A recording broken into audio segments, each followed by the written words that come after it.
Hello, welcome to Miss Peepers Reading Corner. I'm Katrina, aka Miss Peepers. Let's talk about addiction. Today we're discussing Crank by Ellen Hopkins.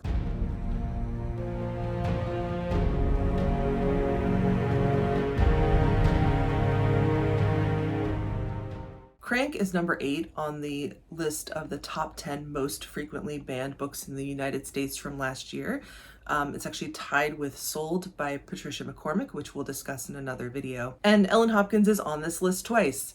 Her other book, Tricks, is also in the top 10, and I talk about that in another video as well. This novel, which is written in verse, follows a teenager named Christina.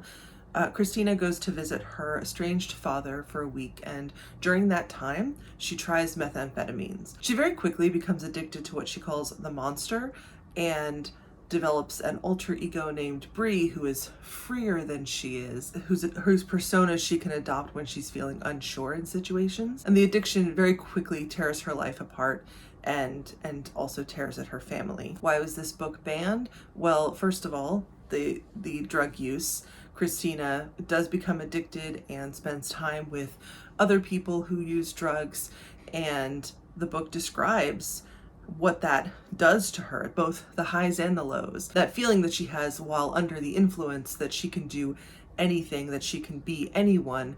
But it also describes the feeling when she comes down, the feeling of need between doses, the feeling that she would do anything to get another hit. And because the primary characters are teenagers, censors are concerned that other teenagers will follow suit. Personally, I would say that this story has the opposite effect. If you read this and really understand what Christina goes through as a result of her drug addiction, I would think it would make a reader think twice before trying meth, but that's just me. I read the book and that was my takeaway. Don't do this. Don't do this. It will ruin all aspects of your life. So why should you read this, especially if you already know not to do meth? This is, of course, a very difficult book to read. It's a tough story to take in emotionally, but the writing is so raw and beautiful, and Ellen Hopkins was inspired to write this by her experiences with her own daughter, who as a teenager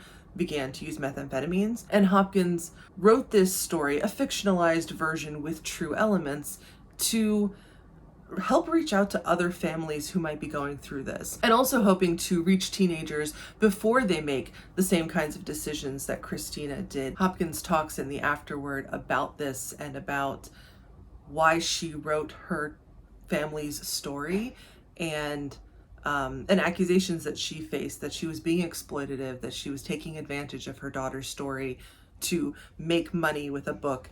And that was not at all her intent. That was not at all her plan. She didn't know how popular this book would be. I'm sure she did not know it was going to be one of the top 10 most banned books in the United States, because popularity wasn't the goal. It really was education and also processing her own feelings about what happened by thinking from her daughter's perspective. And I can only begin to imagine how difficult that was, especially for her to write the way that Christina thinks about her own mother, her own parents, her siblings, who at first don't realize what's going on.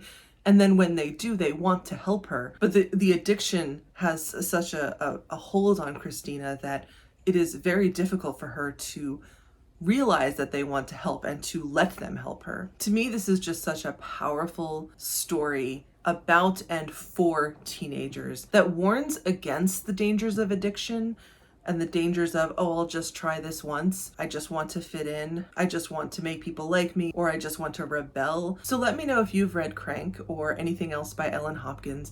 What did you think of it? And either way, whatever you do, please keep reading, and I will see you in the next one.